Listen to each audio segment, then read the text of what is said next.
कोरापुट जिला नंदपुर ब्लॉक अंतर्गत कुलाबीर ग्राम पंचायत अधीनस्थ मालीसुबलार ग्राम आज संकीर्तन मंडली एवं राष्ट्रीय स्वयंसेवक संघर युक्त उद्यम पवित्र मकर संक्रांति उत्सव आनंद उत्साह सहित पालन और हिंदू सम्मेलन प्रस्तुति बैठक अनुष्ठित होइछि।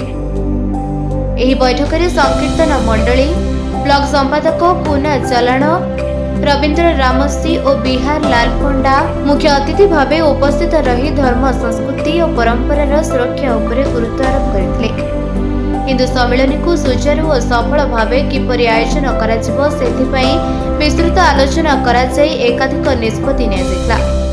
बैठक में कुलाबीर ग्राम पंचायत अंतर्गत 20टी गाँवर बुद्धिजीवी सामाजिक कर्मी और ग्रामवासी माने उपस्थित हुई सम्मेलन प्रयास कार्यक्रम को सफल करने निष्पत्ति नेइथिले।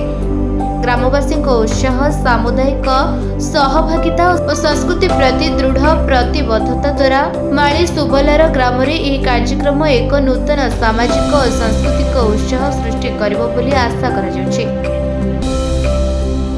कोरापुट जिला नंदपुर हिरण्य विषय रिपोर्ट निरपेक्ष न्यूज।